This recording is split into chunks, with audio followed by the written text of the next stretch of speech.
Cuaderno 143 de Cristianisme y Justicia. Estados terrocráticos a cargo de José Ignacio González Faus. José Ignacio González Faus es jesuita y forma parte del área teológica de Cristianisme y Justicia. Cita de Blanqui recogida por Walter Benjamin en su libro de los pasajes.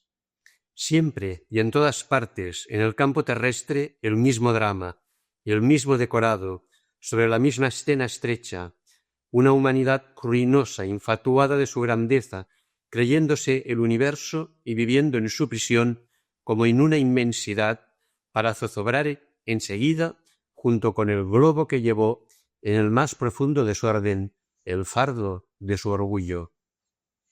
Primer apartado. Yo también soy antisemita. ¡Qué pesadilla! Soñaba que estábamos en aquellos días negros cuando ETA asesinaba cada 2 semanas, a veces incluso en plan hipercore, y Francia era un santuario para etarras que iban y venían a matar con total impunidad, como cuando don Manuel Fraga salía de cacería. Soñé que el gobierno español, esgrimiendo su derecho a defenderse, bombardeaba Francia destruyendo el aeropuerto de Orly y varios puentes sobre el Sena, arrasando ciudades como Toulouse, destrozando las carreteras que unían Francia con la península y las salidas hacia Bélgica y Luxemburgo para que los etarras no pudiesen huir por el norte y prohibiendo finalmente cualquier pasillo humanitario de ayuda a las víctimas, no fuese que por él entrasen armas para los etarras. Europa se dividía al respecto y se oían palabras como criminales de guerra por un lado o infame y antihispanista por el otro. Soñando, percibía que no había premisas argumentales de donde derivasen esos calificativos, sino que éstos eran consecuencia de posturas previas. Según éstas, se echaba mano de la legítima defensa o de los límites de ésta. Abrí los ojos y comprendí que estaba soñando, porque ni España tenía armas o fuerza como para bombardear Francia, ni en ese caso se hubiera dividido Europa en su reacción. Soñé otro día que estaba aún en mi infancia y en el colegio nos explicaban una cosa un poco bestia de la Biblia judía llamada Ley del Talión, que dice ojo por ojo y diente por diente, mano por mano y pie por pie. Soñaba que el profesor o la profesora, por esa indefinibilidad de muchos rostros en los sueños, no consigo recordar si era una monja teresiana o el señor Tierno Galván, nos decía que, aunque esa ley pareciese poco humana, porque en aquellos tiempos oscuros todavía no se conocían la generosidad, ni el perdón, ni el diálogo, había sido un gran adelanto a una civilización, porque antes la ley vigente era quien mate, incluso a Caín, recibirá un castigo 7 veces mayor. Por ejemplo, por 2 secuestros, 1000 muertos civiles y 1 millón de desplazados.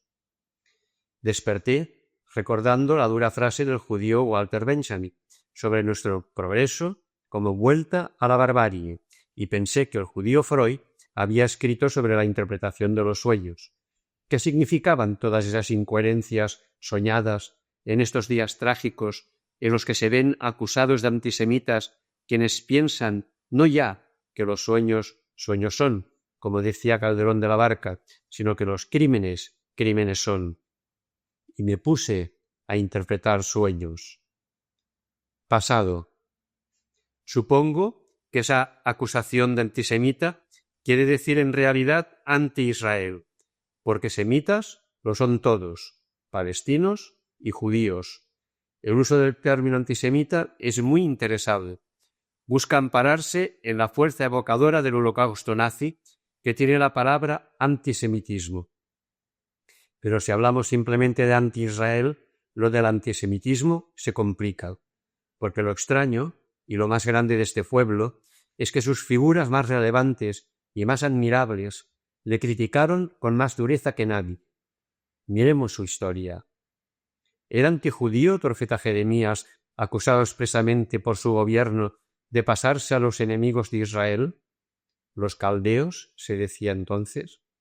¿O el profeta Oseas, por escribir que Israel era el no pueblo de Dios, tachándolo de esposa amada que se prostituye? Es antijudío Isaías cuando a la vez que da un palo al rey de Siria, tildándolo de fatuo y engreído, hace decir a Dios: Siria es mi bastón, con él os castigaré.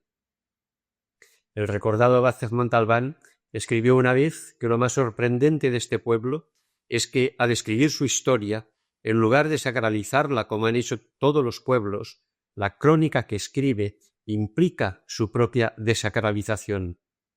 Ahí tenemos la bajeza de David, el mayor de sus reyes, el varón según el corazón de Dios, el que ha dado nombre a la estrella judía y cuya historia quedó marcada por el asesinato encubierto de uno de sus más fieles soldados para quitarle a la mujer.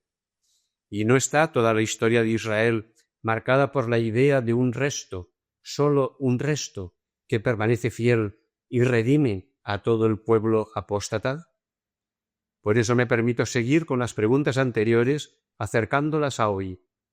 ¿Era antijudío aquel gran hombre asesinado por los suyos y hoy olvidado que fue Isaac Rabin? ¿Es antijudío el entrañable y admirable Daniel Barenboim cuando hace cantar juntos a judíos y palestinos? ¿O el exministro Shlomo Ben-Ami cuando ya al primer día de los ataques al Líbano los calificó de reacción desproporcionada? ¿O esos soldados desertores del ejército israelí que se niegan a disparar contra palestinos inocentes y a los que nuestra prensa hinchada no dedica más de media línea? ¿Era antijudío el judío Levinas que hoy pondría ante el gobierno israelí los rostros de niños y de civiles libaneses masacrados, diciéndoles que el rostro del otro tiene algo de infinito contra lo que no se puede atentar a menos que uno se absolutice y se totalice a sí mismo? Desde una óptica no explícitamente creyente, sino simplemente cultural, lo extraño de este gran pueblo es que parece haber encarnado lo mejor y lo peor de la historia humana.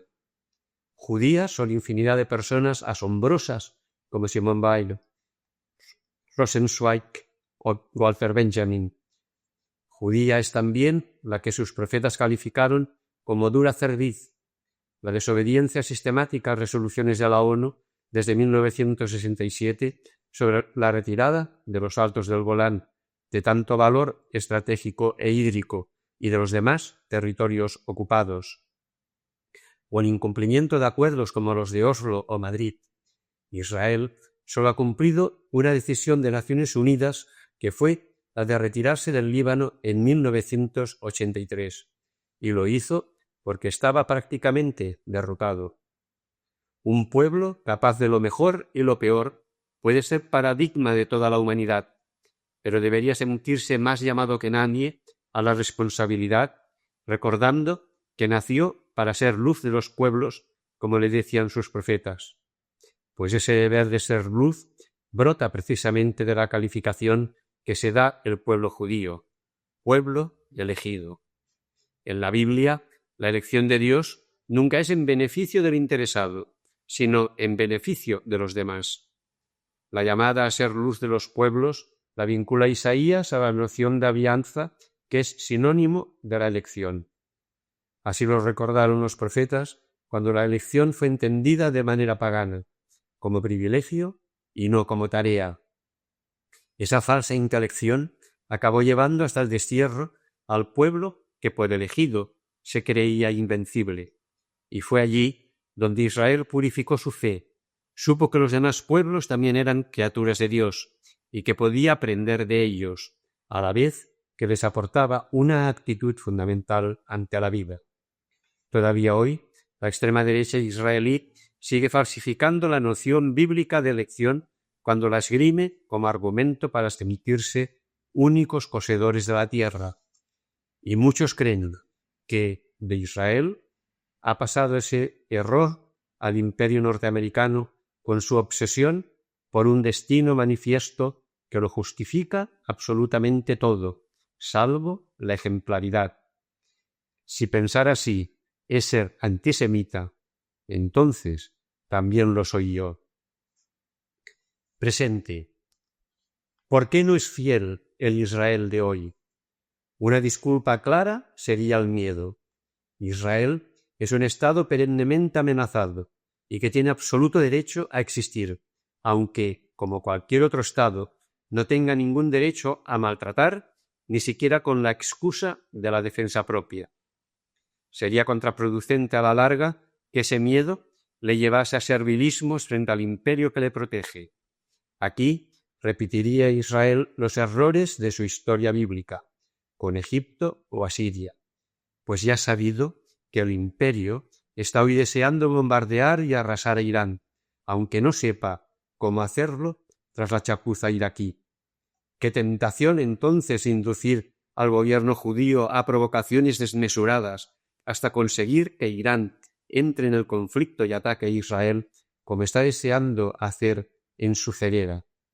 Así, el imperio tendría carta blanca para lo que más desea: acabar con el Satán árabe, otra forma de ser antisemita, dar salida a tantas armas que para algo se fabrican y asegurarse, desde su óptica, unas fuentes de petróleo que cada vez le preocupan más. Pero, ¿es solo el miedo? Pablo Freire enseñó que la mayor tragedia y la gran dificultad de liberación para los oprimidos es que introyectan la imagen del opresor en su interior, como su ideal humano. El oprimido, a la vez que odia, envidia al opresor inconscientemente, porque sólo ha conocido la propia bondad maltratada y la maldad triunfante de quien le oprime. El corazón humano es así de complejo.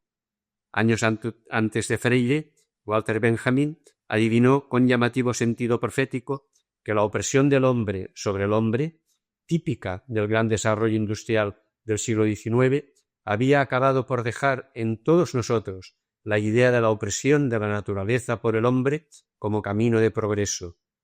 70 años después, cuando ya comenzamos a experimentar los efectos del calentamiento de la Tierra y del cambio climático, uno se sorprende de su capacidad para ver a larga distancia. La opresión como camino de progreso. De ahí surge la hipótesis de que Hitler hubiera hecho a los judíos no uno, sino dos grandes daños. Primero, el exterminio frío, cruel y planificado de millones de ellos, pero además dejar fatalmente inyectada su imagen en algunos judíos como modelo a seguir. La frase de Golda Meir, un palestino es una cosa que no existe, ¿no se parece sospechosamente a lo que Hitler quería hacer con los judíos? ¿No tenían cierto aire nazi personajes como Netanyahu o Ariel Sharon o los asesinos de Isaac Rabin que mataron la paz con él? ¿No se parece un poco a Danzig el horror de Sabra y Shatila en el Líbano en 1982, matanza de 2.000 civiles bautizada como Paz para Galilea? Siguiendo ese proceso mimético, nos brotará otra pregunta. ¿No es llamativo que la locura de Hamás solo triunfara electoralmente tras la humillación infligida por Sharon a Arafat y al-Fatah y tras lo que Gemma Martín Muñoz calificó como el insoportable peso de la humillación a que están sometidos todos los palestinos? Y remontándolos hacia los orígenes, cabría preguntar incluso, ¿habría surgido Hitler, o mejor, habría sido democráticamente elegido si no se hubiese impuesto el cruel e injusto Tratado de Versalles a una Alemania destrozada? Un antiguo general romano acuñó un aforismo que hace las delicias de lo peor de Occidente. Vae victis, ay de los vencidos. La historia posterior debería habernos mostrado que esa sentencia tiene una continuación bastante probable. Ay de los vencedores cuando no saben vencer. Ante tragedias mucho más pequeñas que el Holocausto, se sabe que hay que ayudar a las víctimas a procesar el duelo. Quizá nadie ayudó a Israel a cicatrizar bien la terrible herida del Holocausto. Solo así se comprende, más allá de lo que tenga de criminal, la absoluta ceguera de su reacción actual, pues queriendo acabar con Hezbollah, Israel no ha hecho más que reconciliarlo con todos los enemigos que se había ganado en el Líbano entre musulmanes sunitas, drusos y cristianos, y engendrarle militantes en todo el mundo árabe, más allá del fundamentalismo chiita, tan ciego y fanático como la extrema derecha judía. No hace más que sembrar y extender el cáncer que con más seguridad podría acabar con toda la humanidad, el cáncer del odio y de la sed de venganza, que a la larga reaparece infalible y devastadoramente.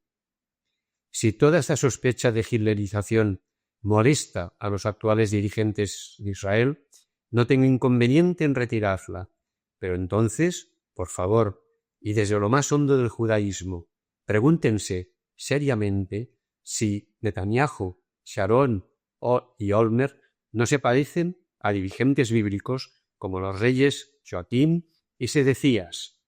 Pregúntense también si el argumento dado por el gobierno israelí para disculparse de los civiles y niños muertos, que culpabiliza a estos arguyendo que ya les avisamos de que se marcharan de allí, no es un calco del procedimiento de los terroristas que avisan a sus víctimas para culpabilizarlas luego por haber estado allí.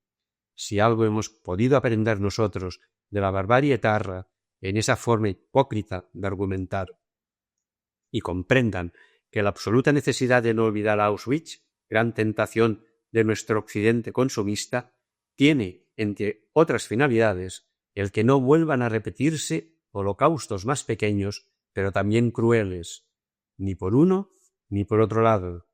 Si eso no se consigue, faltamos gravemente al respeto a casi 6 millones de judíos que habrían muerto absolutamente en vano. No es nada tonto el presidente iraní cuando niega la existencia del Holocausto. Es un modo de decir que le gustaría repetirlo. Futuro.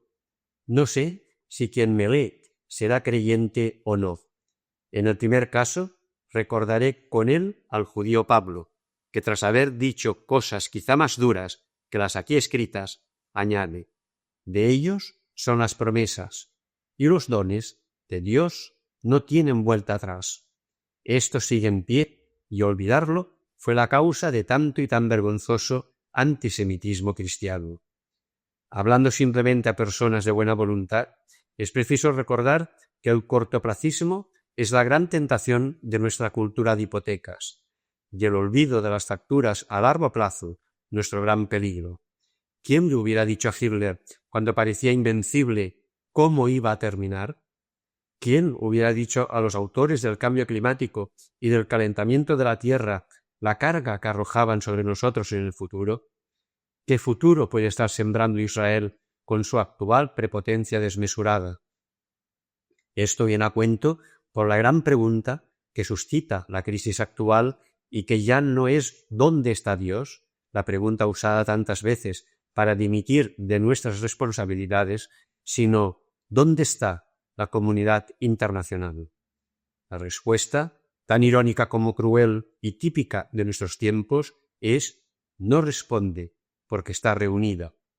Y está reunida no para hacer algo, sino porque no puede hacer nada. Y si hace algo, podemos temer que sea como el Tratado de Múnich de 1938, por el que pactó con Hitler, y del que hoy nadie se acuerda. Hoy la comunidad internacional no puede hacer nada porque la ONU se parece a un paralítico enviado a apagar fuegos, y da esa imagen porque hace unos 10 años, cuando su cincuentenario, se desoyeron todas las propuestas de reforma que se reclamaban como necesarias, entre ellas la de suprimir el derecho de veto en el Consejo de Seguridad. Pregunten si no, y para no salir de casa, a Vicens Fisas, que escribió cosas bien lúcidas sobre el tema. Y recordemos solo la condena del Muro de Cisjordania, votada por todo el Consejo de Seguridad y vetada por Estados Unidos, y vuelto a condenar en 2004 por el Tribunal Penal Internacional, que Estados Unidos ha decidido no aceptar. De aquí resulta, entre otras cosas, que hoy la ONU solo tiene poder para imponerse a los países débiles. Los países fuertes hacen caso omiso de sus resoluciones cuando les afectan negativamente y las utiliza para justificar sus agresiones cuando les conviene. La ONU se convierte así en la injusticia estructurada en nuestro mundo, porque no son Naciones Unidas, sino naciones sumisas. Y si esta parece una afirmación muy fuerte, basta con que imaginemos cuál habría sido la reacción de Naciones Unidas si un misil de Hezbollah hubiese caído por error en un edificio de la ONU de cualquier ciudad israelita, y no de Beirut, matando a 4 de sus miembros, aunque hubiese sido a la primera y no después de 10 horas de bombardeo y de varios avisos telefónicos. O basta también con que analicemos el impresentable argumento de Condoleezza Rice para posponer la exigencia de un alto el fuego inmediato. Decir que antes del alto el fuego hay que arreglar las raíces profundas del conflicto es como decir que hay que arrancar la muela enferma antes de rebajar la hinchazón y la inflamación que ha producido. Ya sabemos que a los políticos no se les puede pedir hoy por hoy ni que digan la verdad, ni que defiendan algo más que sus intereses vitales, pero al menos habría que exigirles que argumenten con inteligencia. Luego de escrita esta primera parte, se logró un acuerdo, a los 5 meses de iniciada la barbarie israelí. El mismo secretario de Naciones Unidas, a la vez que celebraba el acuerdo, se lamentó de la incapacidad de la ONU para llegar a tiempo. A estas vergüenzas nos han conducido aquellos oídos sordos a la imprescindible reforma de la ONU.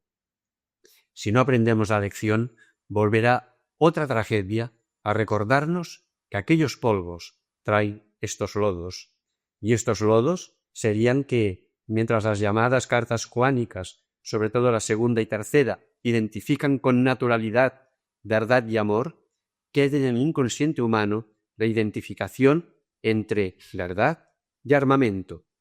La razón la tiene quien está mejor armado. Otro paso de la humanidad hacia su autodestrucción. De momento, solo cabe aspirar a que, como recuerdo y advertencia sobre esta guerra inmoral, algún Picasso del siglo XXI inmortalice en un cuadro llamado Canat lo que el genio malagueño hizo con el Guernica y el pintor Goya con sus fusilamientos del 2 de mayo. Magro consuelo será, desde luego, pero temo que solo podamos aspirar a eso y quedarnos como horizonte con las palabras oportunas de Benedicto XVI. El Líbano tiene derecho a su integridad, Israel tiene derecho a un Estado reconocido y los palestinos también. Por tanto, no tiene derecho Israel a establecer una zona de seguridad en un país extranjero, Líbano, porque nadie tiene derecho a afirmar sus derechos a costa de los derechos de los otros. Oriana Fallaci en Insa Halach, novela dedicada a la tragedia del Líbano de los años 80, dice así: la rabia de haber descubierto que los hombres saben construir carreteras y puentes y casas y saben pintar la Capilla Sixtina y escribir Hamlet y componer el Nabucco y trasplantar corazones e ir a la luna, pero son peores que los animales, con que si tienes un poco de cabeza, o mejor dicho, de corazón, no te agrada nada haber nacido entre los hombres. Sí, señores, es el hombre, no el mundo, el que rico o pobre no cambia. Es el hombre y no el mundo el que culto o inculto no funciona. Segundo apartado.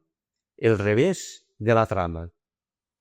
El título de esta segunda parte va entre comillas porque reproduce el de una célebre novela de Graham Greene, que quizás quedaría mejor traducido como El meollo de la cuestión, The Heart of the Matter.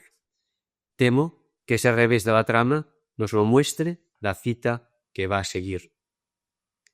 Hace casi 80 años, cuando la Gran Depresión económica de los años 30, uno de los mayores economistas del siglo XX, Lord Keynes, predijo la salida de la crisis, más la riqueza futura de sus nietos, y que no estaba muy lejos el día en que todo el mundo sería rico. No importan ahora sus predicciones, sino los consejos que daba y los medios que proponía para que se cumpliera, y que cito literalmente. Dice así: entonces valoraremos otra vez más los fines que los medios y preferiremos lo bueno a lo útil. Pero cuidado, la hora para todo esto no ha llegado todavía. Por lo menos, durante otros 100 años, debemos simular ante nosotros mismos y ante cada uno que lo bello es sucio y lo sucio es bello, porque lo sucio es útil y lo bello no lo es. La avaricia, la usura y la desconfianza deben ser nuestros dioses por un poco más de tiempo todavía, porque sólo ellas pueden guiarnos fuera del túnel de la necesidad económica a la claridad del día. Después ya vendrá el tiempo para el retorno a algunos de los principios más seguros y ciertos de la religión y la virtud tradicional, que la avaricia es un vicio, que la exacción de la usura es un crimen y el amor al dinero es detestable. ¿Progreso o barbarie? Ese texto de Keynes me parece uno de los más importantes, quizá el que más, de todo el siglo XX.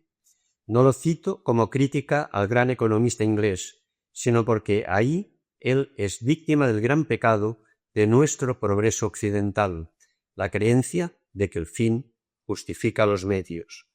Casi 100 años después, sus profecías se han cumplido mal.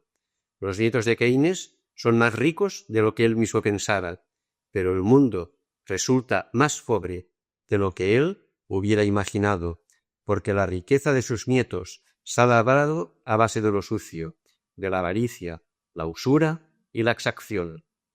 Las palabras de Keynes son todavía suaves por venir de donde vienen, de dentro del sistema. Desde fuera no se habría hablado solo de avaricia y usura, sino de auténtica violencia, opresión y terror. Pero resulta además que esa confesión no es la única de este tipo. Reyes Mate ha recordado en más de una ocasión cómo en el nacimiento mismo de la Ilustración Hegel hablaba de las florecillas del camino que hay que pisotear para seguir avanzando. Esta expresión bucólica presupone también una justificación del mal por sus réditos, pues el mismo Hegel sabía muy bien que la historia era como una mesa de sacrificios en la que han sido víctimas la felicidad de los pueblos, la sabiduría de los estados y la virtud de los individuos. Pretender justificar esos desmanes con el recurso a la astuta razón, convirtiéndolos en florecillas del camino, es el gran pecado de Hegel y de nuestra modernidad, y es la gran irracionalidad de nuestra razón ilustrada. Los destrozos y los muertos, libaneses o judíos, de esta absurda guerra, no son meras florecillas. Al menos unos pocos nos negaremos siempre a calificarlas así, ni aun si un día imposible se llegara a la paz, son auténticas inmolaciones de felicidad, de sabiduría y de virtud. Desde una óptica explícitamente cristiana, vale la pena añadir las palabras de un teólogo no precisamente tercermundista, sino europeo, pero sí notablemente sereno en su modo de pensar y expresarse. Este sistema social se basa en la ley de la ganancia, de la producción y de la competencia, o, dicho con mayor crudeza, pero no con menor realismo, es la avidez en el egoísmo individual o de grupo. Difícilmente puede conciliarse ese sistema con el Evangelio. La cita es de Schillebeck. Este afán de justificar los medios por los fines es el que lleva constantemente al mundo occidental a la necesidad de tener enemigos absolutos. ¿No nos suena el lenguaje de ejes del mal? Antaño fue el comunismo que, si tuvo 1000 cosas inmorales y ridículas, no era en absoluto satánico. El mayor teólogo del siglo XX, Karl Barth, se negó siempre a condenar a la URSS, argumentando que, si tenía 1000 cosas muy censurables, era al menos el intento de resolver un problema que Occidente todavía no ha tenido el valor ni de abordar. Enfrente de Barth, otro teólogo alemán, que creía más en Occidente que en Dios, llegó a afirmar que contra el comunismo sería legítimo usar la bomba atómica. Pero no es este momento de discutir sobre los muertos, sino de señalar cómo tras la caída de la URSS, Occidente ha necesitado otro enemigo absoluto y por fin parece haberlo encontrado en el Islam. Es fácil comprender que muchos rasgos de los países islámicos, más que del Islam en sí mismo, le resulten a cualquier occidental no sólo incomprensibles e irracionales, sino hasta moralmente censurables.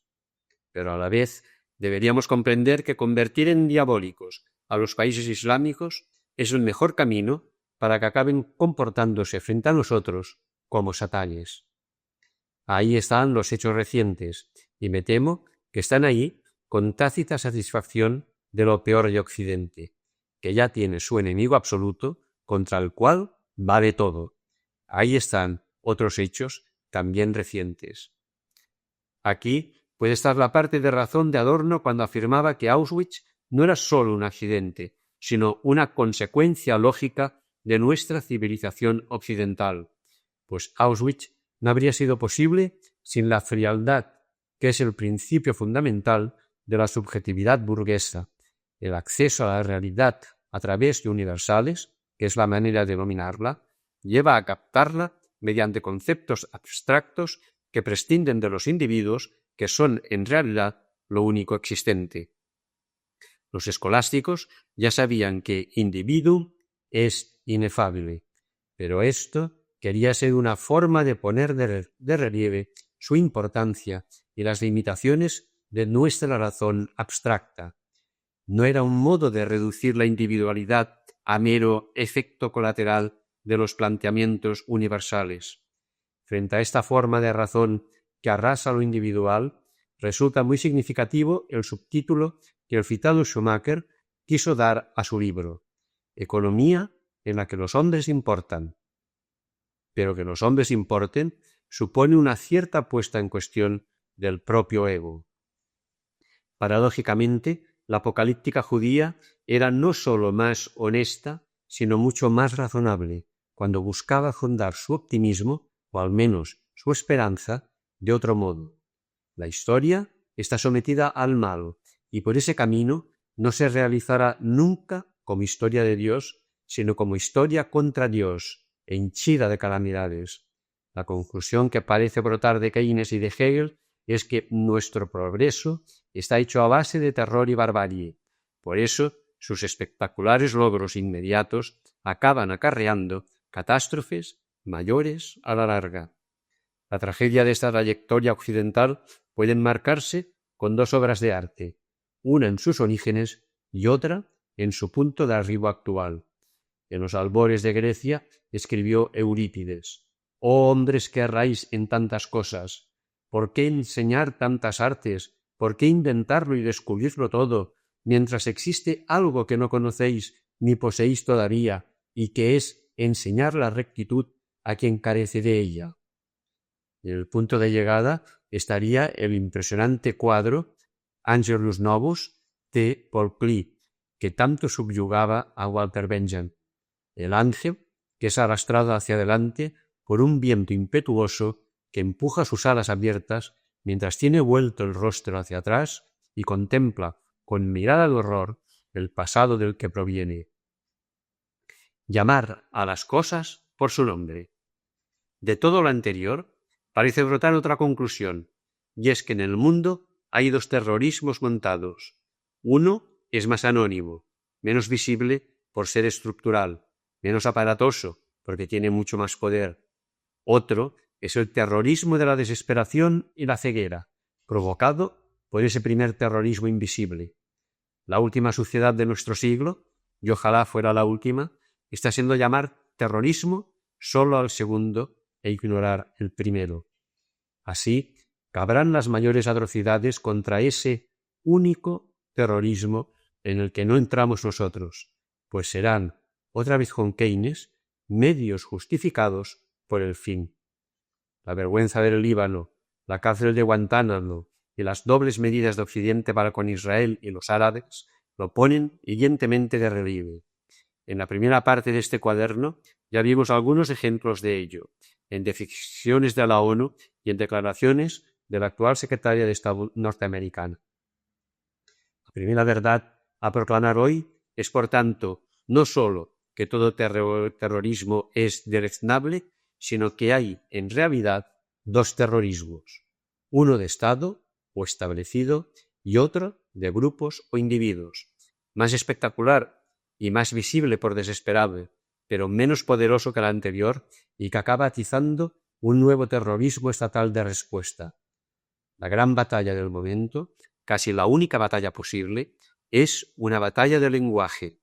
Es la batalla por conseguir que al primero y tercero de esos terrorismos se les dé plenamente ese nombre y no el justificador de autodefensa.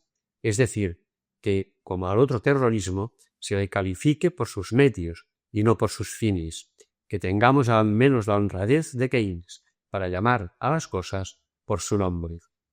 Terrorismo fue la barbarie de Estados Unidos en Irak, y terrorismo han sido las salvajadas de Israel en Palestina y el Líbano.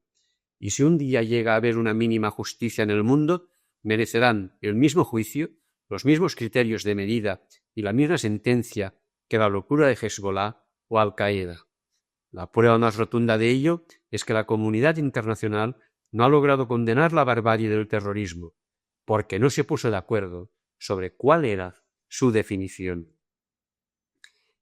Y si no terrorismo, profunda incoherencia es querer impedir a Irán que tenga no ya la bomba atómica, sino la posibilidad de fabricarla, cuando esa bomba la tiene Israel, que es vecino y enemigo suyo. Tengo menos deseo que nadie de ver a unos ayatolás iluminados con la bomba atómica en sus manos, pero lo mínimo que se nos exige en la negociación política es la coherencia y la igualdad de trato. Y otra vez, la amenaza actual es consecuencia de haber tolerado que Israel y otros países antes tuvieran la bomba atómica. Se arguye contra lo anterior disparando la gran palabra hoy excomulgada, equidistancia. Pero ese modo de objetar supone el fundamentalismo irracional de que unos, nosotros, son el bien y los otros, ellos, son el mal.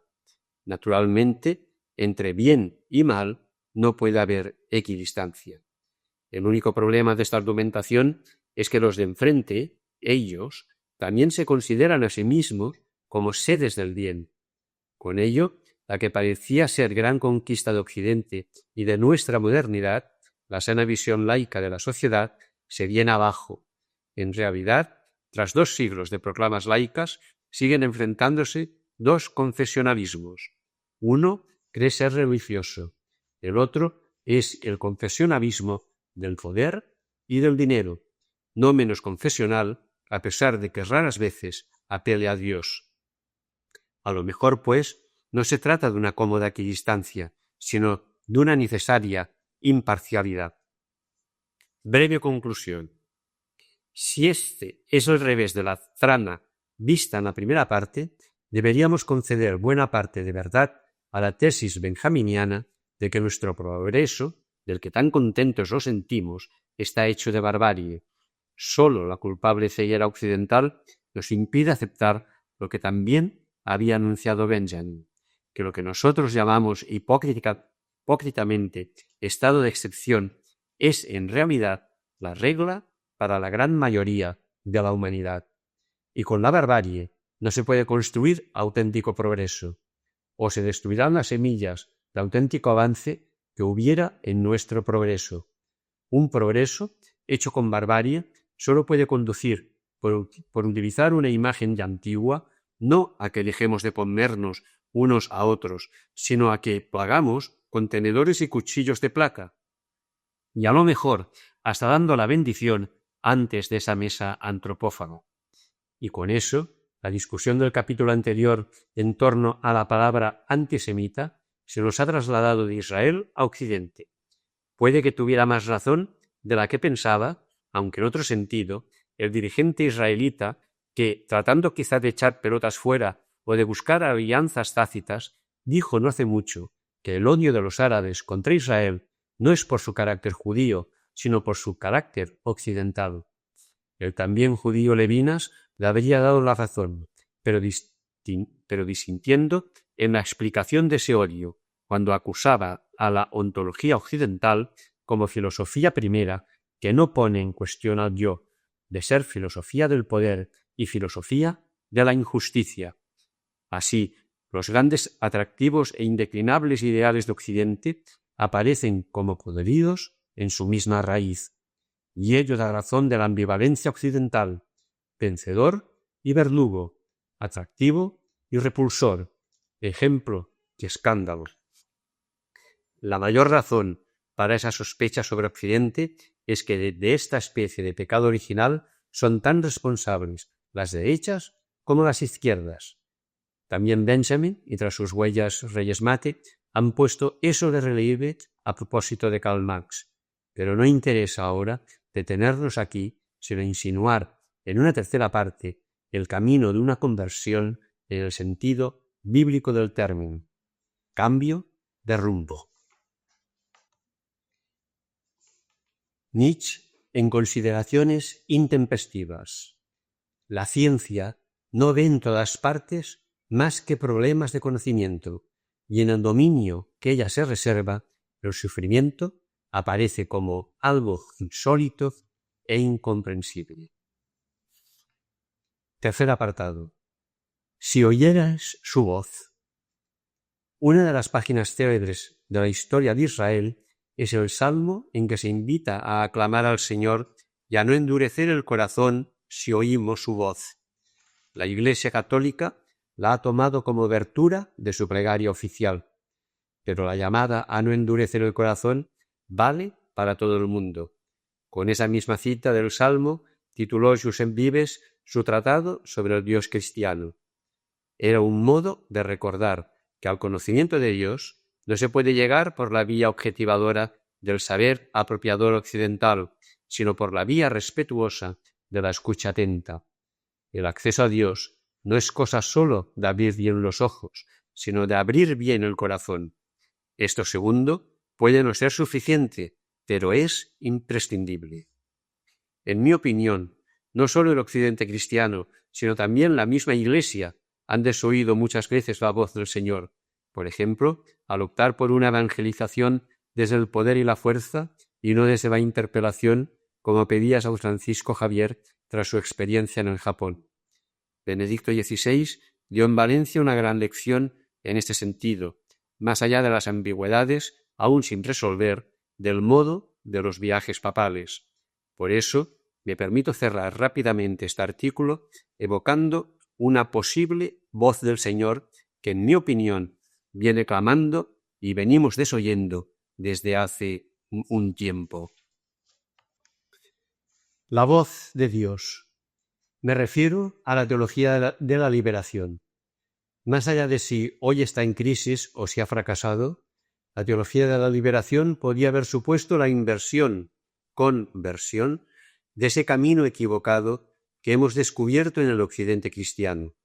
Una de sus tesis fundamentales concuerda con lo que acabamos de decir, de buscar a Dios por la línea de la escucha obediente y no del conocimiento posesivo.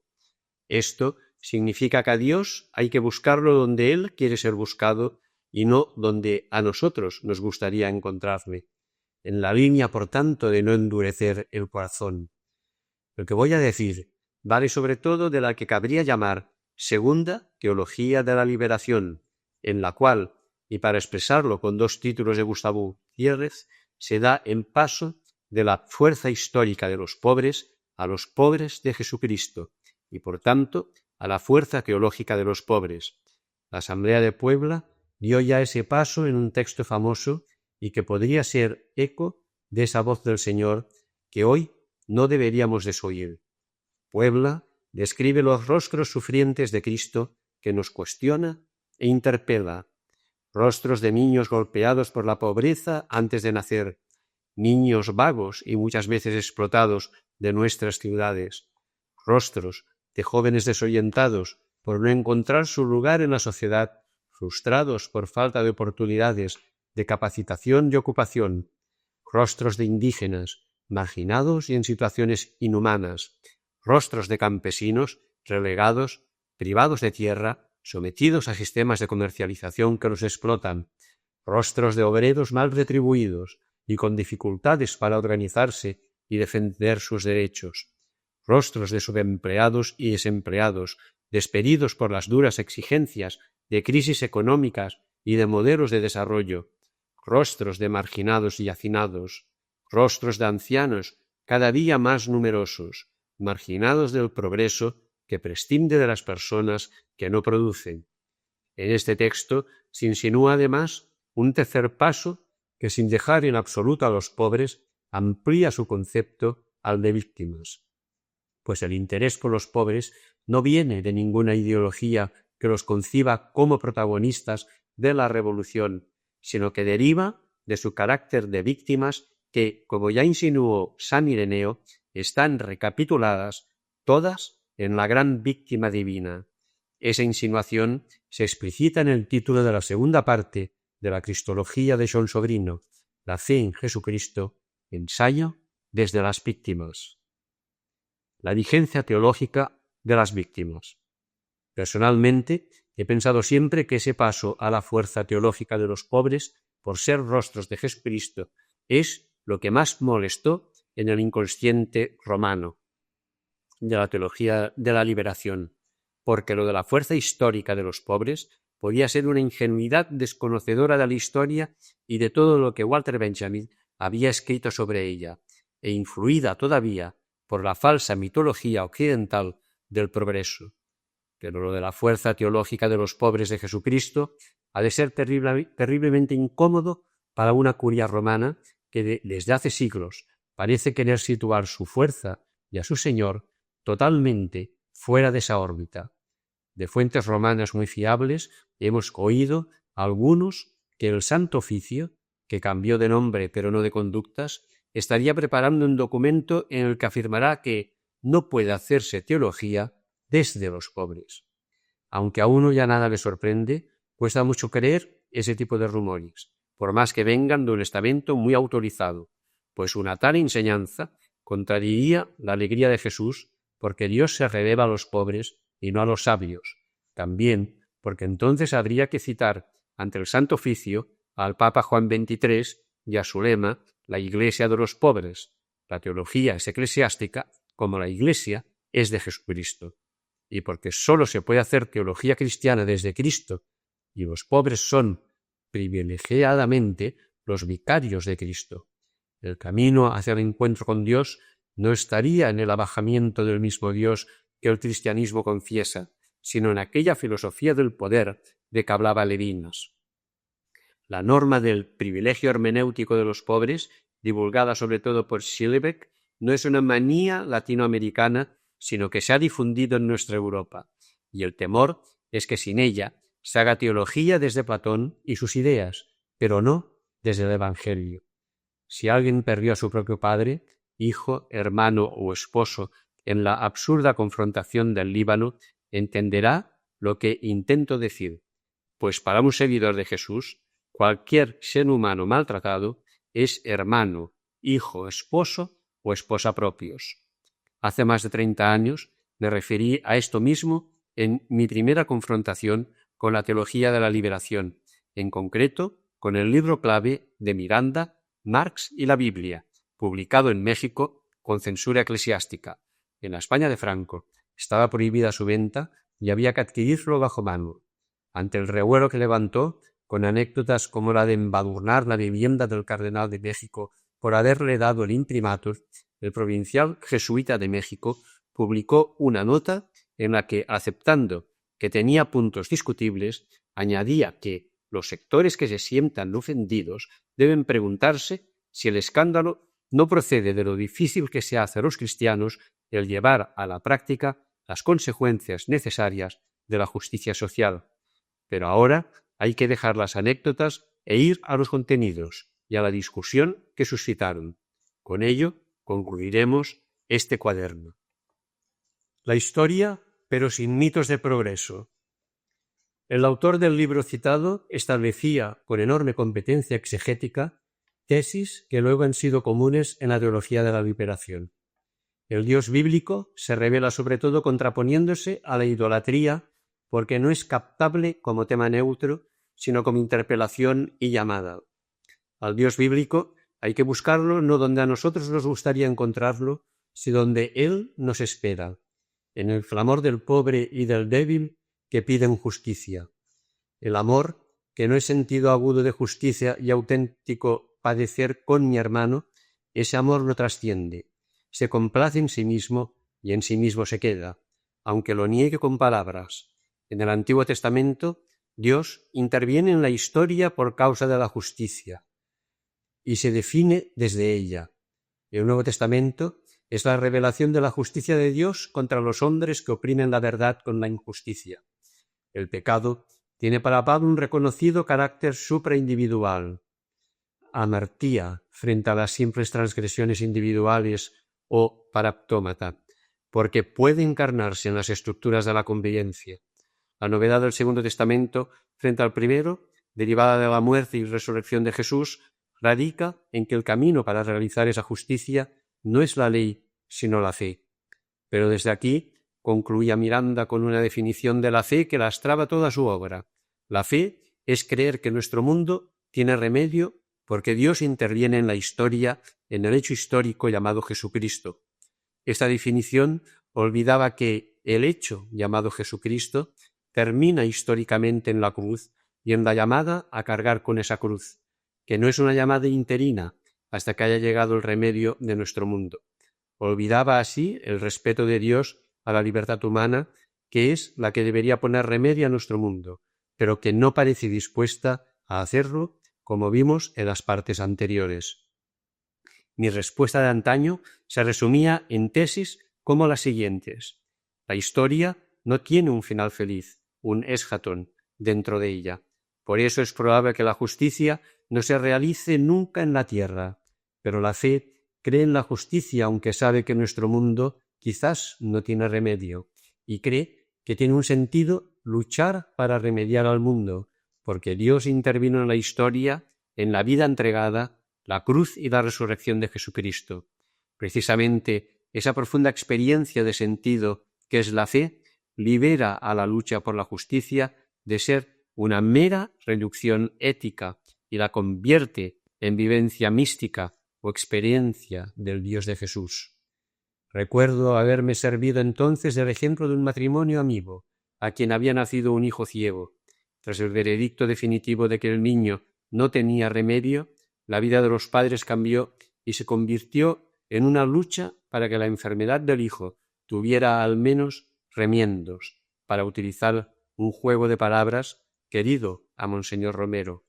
Efectivamente, el hijo ha podido valerse y vive hoy su ceguera con suficiente comodidad, y el cambio de vida de los padres no fue debido a un imperativo ético o legal de justicia por las obras, sino a la fuerza del amor al hijo.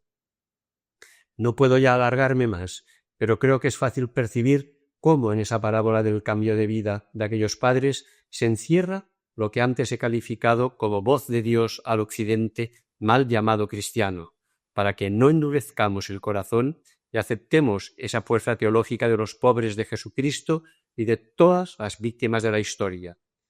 Puebla volvió a formular esa llamada con lucidez, aunque la refiriera solo a América Latina.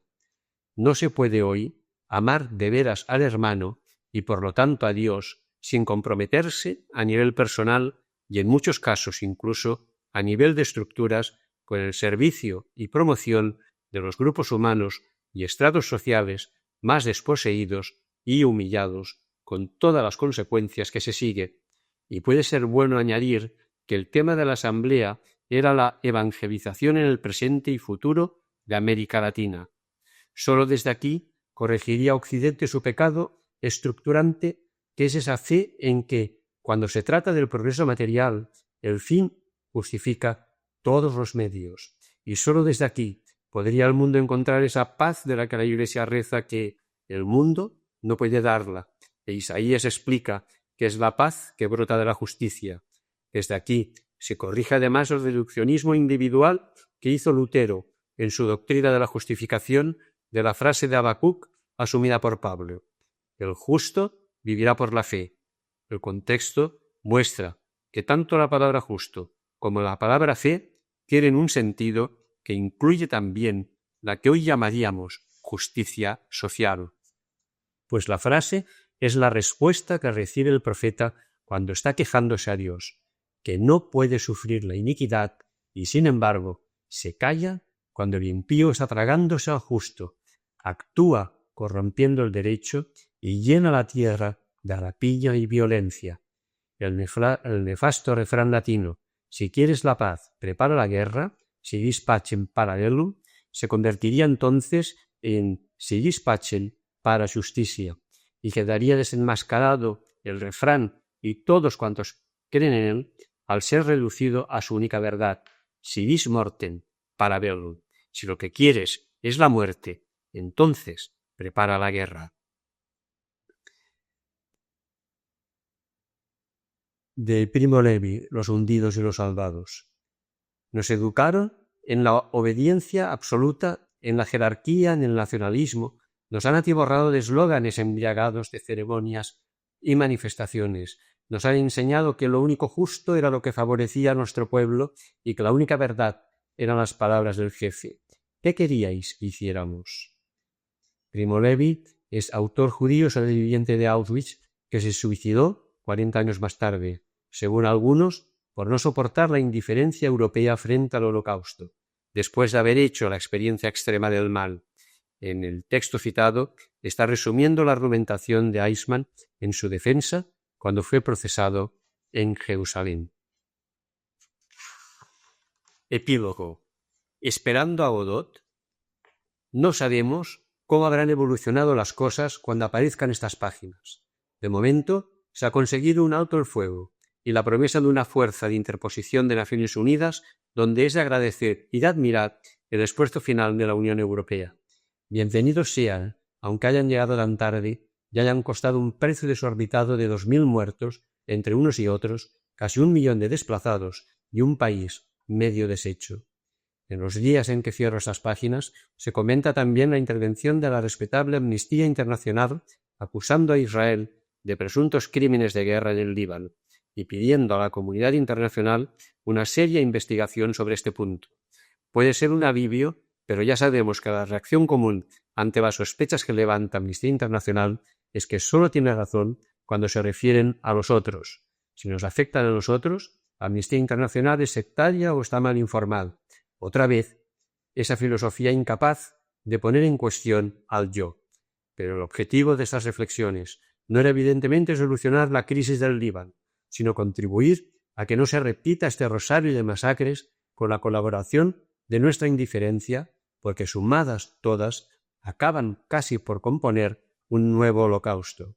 Para decirlo de otro modo, la preocupación de este escrito ha sido salvar la democracia, que es quizá el mayor logro histórico del género humano, aquello de lo que más puede vanagloriarse nuestro occidente incoherente y el más amenazado por nuestras incoherencias socioeconómicas, imperialistas y belicistas. Para ellos hemos de saber 4 cosas. Primera, la democracia no es solo una forma de organización social, sino un estilo de vida y un modo de ser hombre. Las estructuras democráticas acaban falsificándose cuando no hay personas auténticamente demócratas. La antigua y falsa alternativa de las izquierdas entre el cambio de estructuras y el cambio de personas se renueva aquí. No se trata de un dilema, sino de una doble necesidad. No se da una cosa sin la otra. Segundo, precisamente por eso, la democracia no puede imponerse. Si se pretende imponerla, se la falsea totalmente. La democracia ha de propagarse por el atractivo de su calidad humana, y para eso necesita aclimatarse a las diversas culturas. Le pasa como al bien, que si se pretende obtenerlo a la fuerza, se lo malea. De ahí la importancia de la educación para la democracia y la paz. Tercero, precisamente por ser un estilo de ser hombre, la democracia debe afectar a todos los aspectos de la vida. Ahora bien, uno de los sociólogos importantes de nuestra hora, Boaventura dos Santos, ha definido nuestra organización social como democracia en lo político y fascismo en lo social. Pongo entre comillas la palabra fascismo para que no se la vincule demasiado con los regímenes de los años 30. Es una gran amenaza para la democracia porque en una cohabitación de ese tipo, lo fascista acabará tragándose a lo democrático. Finalmente, cuarto, y por la misma razón, tampoco cabe el ser demócratas hacia adentro. y totalitarios hacia afuera. Esa sería la caracterización de nuestro Occidente demócrata en la hora actual, en muchas actuaciones de su política exterior, y eso es una nueva falsificación y amenaza para la democracia. Una democracia en plenitud, así entendida, es además la mejor visibilización y la mejor sacramentalización de la noción cristiana de Dios como amor, como comunión y comunicación de sí, la conciencia de la vida y el gozo de vivir, con la conciencia del amor y el gozo del amar. Al tener en Dios dimensión infinita, adquiere un carácter personal que llevó al cristianismo a hablar de la Trinidad dentro del monoteísmo. Pero lo que nos interesa ahora es que el amor tiende a la comunicación en la igualdad, mientras que el poder tiende a la imposición y la diferencia. La noción de Dios como poder, además de falsear su revelación bíblica, pues el amor elige no tener para relacionarse otro poder que el de su misma oferta amorosa, tiende, por el contrario, a las diferencias y jerarquías no meramente funcionales, sino naturales entre los seres humanos. En teoría, tampoco debiera ser así, puesto que ante el poder infinito todos los hombres quedan igualados en su nada. Pero ya se ha dicho cómo la gran tentación de la creencia religiosa es pretender que uno puede disponer para sí de ese poder absoluto, y los demás no. La blasfema distinción entre fieles e infieles, o la desdichada convicción pseudo-calvinista de los ricos como predestinados a la salvación y los pobres como predestinados a la condenación. Desde ahí surge todo lo que citaba el texto de Primo Levi, que encabeza esta conclusión y que refleja una mentalidad aún presente en la humanidad y en el Occidente que se considera demócrata. Pues bien, sin toda la reconversión que implican estos principios, el hermoso sueño demócrata de Occidente acabará convirtiéndose en un sueño absurdo como el de esperar a Godot. Ojalá la crisis del Oriente Medio nos sirva de faro para evitar tamaña deriva. Hasta aquí el cuaderno 143 de Cristianisme y Justícia.